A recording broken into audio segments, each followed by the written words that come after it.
say a few words before I read my speech. Total, may pages. Oh, wala na. I purposely asked for a late afternoon opening, inauguration, or whatever. Namang ko'y hyperhidrosis. It's excessive sweating. And it can exacerbate the whole. Maragi ko say basta basa na murag ko nakaihi hasta ang tanan basa. So imo kung panhion og alas 2 alauna para mag open og bridge.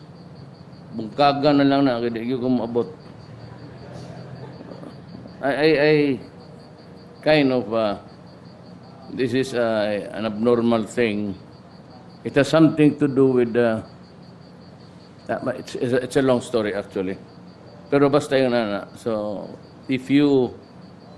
kung gusto ko ninyong imbitahon, my day starts at 1, 2. Tulog ako niyan hanggang alas 12 kasi ang trabaho ko sa opisina ko, buntal-buntal yung papel. Lahat ng papel ng bayan, except itong mga ganito. I do not allow papers na yung contracts, transactions. They do not bear my signature at all. Wala akong yung mga highways, yung mga bridges, I do not sign any government contract at all. That's been my rule since day one. Kaya, para walang masabi ang tao. And I just fired one employee of, sa iyo ba yun, Mark? Tolentino. Kay Tugade.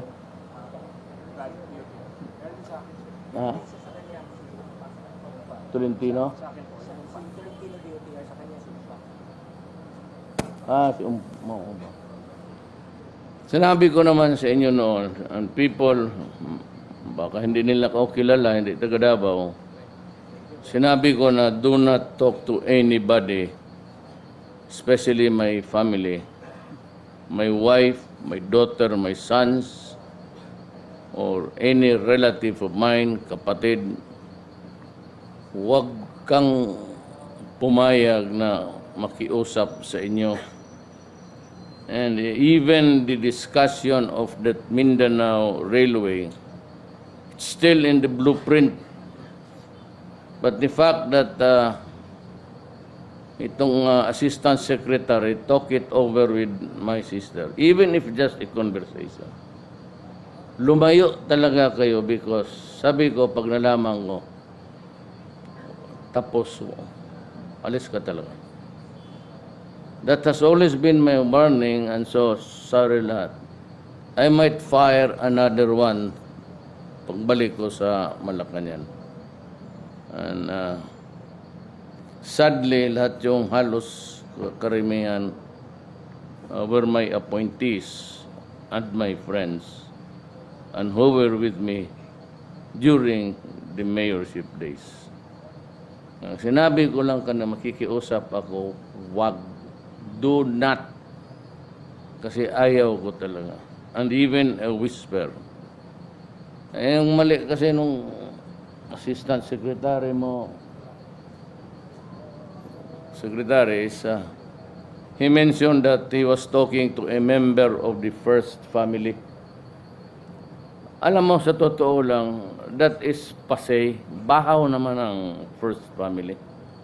You do not use it in a democratic country.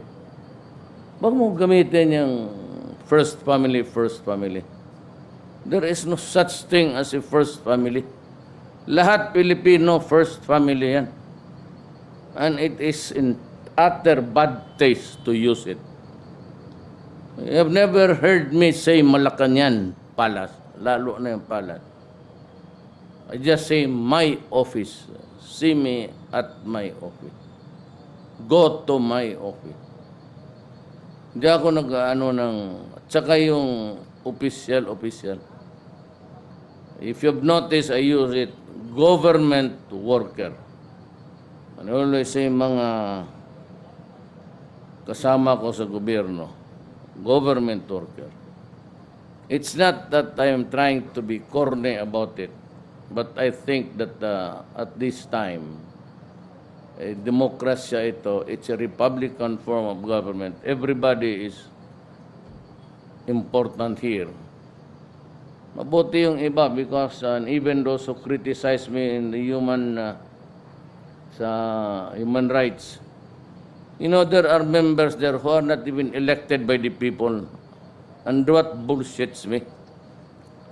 Ito yung mga may fiefdom na mga king, mga prince. What do you know about human rights when you run a kingdom? You have citizens there who can vote. Can they remove you?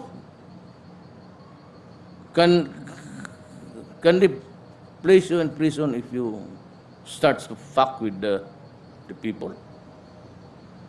Kaya gano'n na lang ang galit ko dyan sa kanila. A commission is represented by people who are not democratically elected. That's the problem with this United Nations. Pati itong mga human rights.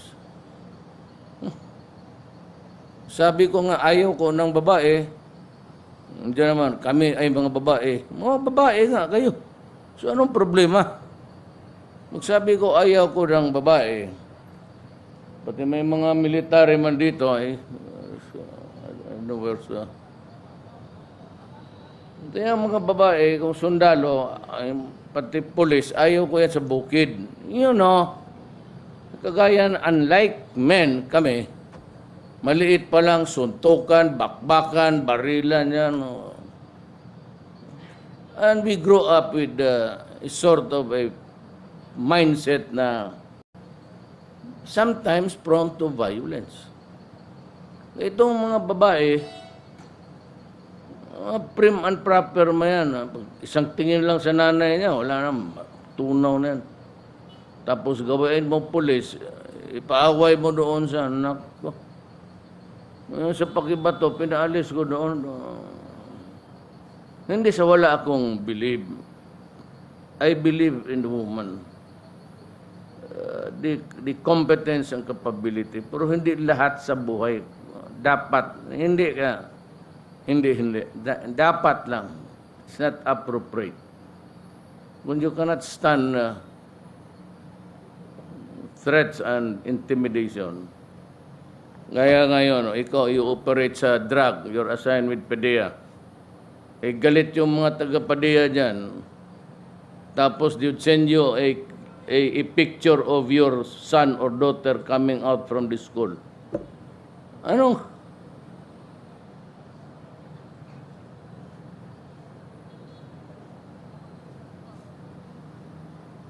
Kaya kayong mga drogista, huwag ninyong gawain yan kasi talagang pag tinakot mo yung polis ko, gano'n ang para kang terorista, you're an open game.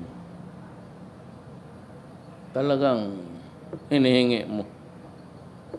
Kayo pa ang magluko-luko dyan, sisirain mo pa ang bayan ko, kayo pa ang matapang. Tumatapang ka dyan dahil sa human rights na yan.